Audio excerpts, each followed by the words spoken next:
अस्सलाम वालेकुम। अच्छा ਵੀਰੋ, ਇੱਕ ਵੀਰ ਨੇ ਮੇਰੇ ਨੇ ਮੈਨੂੰ ਮੈਸੇਜ ਕੀਤਾ ਹੈ ਕਿ ਵੀਡੀਓ ਇੱਕ ਬਣਾਓ। ਇਹ ਮੈਂ ਉਹਨਾਂ ਦੇ ਕਹਿਣ ਤੇ ਸਪੈਸ਼ਲੀ ਵੀਡੀਓ ਬਣਾਉਣ ਡਿਆ, ਤੁਹਾਨੂੰ ਦੋਸਤਾਂ ਨੂੰ ਵੀ ਪਤਾ ਲੱਗ ਜਾਏਗਾ। ਉਹਨਾਂ ਨੇ ਕਿਹਾ ਜੀ ਕਿ ਮੁਹੱਬਤ ਦੇ ਵਿੱਚ ਤਾਕਤ ਕਿਤਨੀ ਹੁੰਦੀ ਹੈ ਤੇ ਮੁਹੱਬਤ ਕਮਜ਼ੋਰ ਕਿਤਨੀ ਹੁੰਦੀ ਹੈ। ਮਸਲਨ ਇਨਸਾਨ ਨੂੰ ਤਾਕਤਵਰ ਕਿਤਨਾ ਬਣਾਉਂਦੀ ਹੈ ਤੇ ਇਨਸਾਨ ਨੂੰ ਕਮਜ਼ੋਰ ਕਿਤਨਾ ਕਰਦੀ ਹੈ। ਮੈਨੂੰ ਹੋਰ ਤੇ ਕਿਸੇ ਦਾ ਪਤਾ ਕੋਈ ਨਹੀਂ। ਮੈਂ ਹਜ਼ਰਤ ਅਲੀ ਕਰਮੁੱਲਾ ਵਾਜੋ ਦੀ ਜ਼ਿੰਦਗੀ ਸਟੱਡੀ ਕੀਤੀ ਹੈ, ਥੋੜਾ ਜਿਹਾ ਪੜ੍ਹਿਆ ਮੈਂ। ਜਿਸ ਵਕਤ ਖੈਬਰ ਦਾ ਕਿਲ੍ਹਾ ਫਤਿਹ ਕਰਨ ਵਾਸਤੇ ਸਰਕਾਰ ਨੇ ਖੈਬਰ ਦੇ ਕਿਲ੍ਹੇ ਦੇ ਦਰਵਾਜ਼ੇ ਨੂੰ ਦਸਤੇ ਮੁਬਾਰਕ ਨਾਲ ਪਕੜ ਕੇ ਖਿੱਚਿਆ ਨਾ, ਤੇ ਉਸ ਦਾ ਦਰਵਾਜ਼ੇ ਦਾ ਵਜ਼ਨ ਜਿਹੜਾ ਸੀ 900 ਕਿਲੋਗ੍ਰਾਮ ਸੀ। ਸਰਕਾਰ ਨੇ ਦਸਤੇ ਮੁਬਾਰਕ ਨਾਲ ਇੱਕ ਹੱਥ ਨਾਲ ਪਕੜ ਕੇ ਉਹ ਦਰਵਾਜ਼ਾ ਸੁੱਟਿਆ।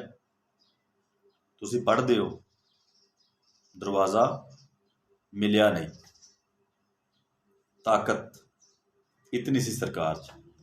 ਹਜ਼ਰਤ ਫਾਤਮਾ ਤੋਂ ਜ਼ਹਰਾ ਸਲਾਮੁੱਲਾ ਅਲੈਹਾ ਜਿਸ ਵਕਤ ਦੁਨੀਆ ਤੋਂ ਪਰਦਾ ਕਰਦੀਆਂ ਨਾ, ਜਿਸ ਵਕਤ ਉਹਨਾਂ ਦਾ ਜਨਾਜ਼ਾ ਉਠਾਉਣ ਲੱਗੇ ਤੇ ਹਜ਼ਰਤ ਅਲੀ ਕਰਮੁੱਲਾ ਵਾਜੋ ਕੋਲ ਖਲੋਤੇ ਨੇ ਤੇ ਨਾਲੇ ਸਰਕਾਰ ਦੇ ਆਂਸੂ ਜਾਰੀ ਨੇ। ਸਰਕਾਰ ਫਰਮਾਉਂਦੇ ਨੇ, ਯਾਰ ਫਾਤਮਾ ਨੂੰ ਉਠਾਉਣ ਵਾਸਤੇ ਮੇਰੀ ਮਦਦ ਕਰੋ।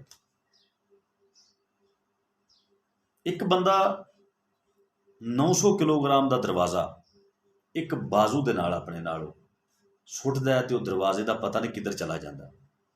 ਉਹੀ ਇਨਸਾਨ ਹੈ।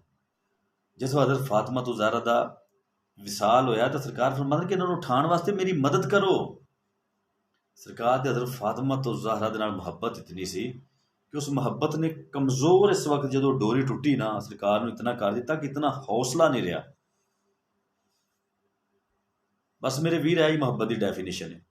ਤਾਕਤਵਰ ਬਣਾਉਂਦੀ ਹੈ ਤੇ 900 ਕਿਲੋਗ੍ਰਾਮ ਦਾ ਦਰਵਾਜ਼ਾ ਸਟਾਉਂਦੀ ਹੈ, ਕਮਜ਼ੋਰ ਕਰਦੀ ਹੈ ਤੇ ਇੱਕ ਜਿਸਮੇ ਅਤਹਰ ਜਿਹੜਾ ਨਾ, ਉਹੀ ਇਨਸਾਨ ਉਹਨੂੰ ਉਠਾ ਨਹੀਂ ਸਕਦਾ।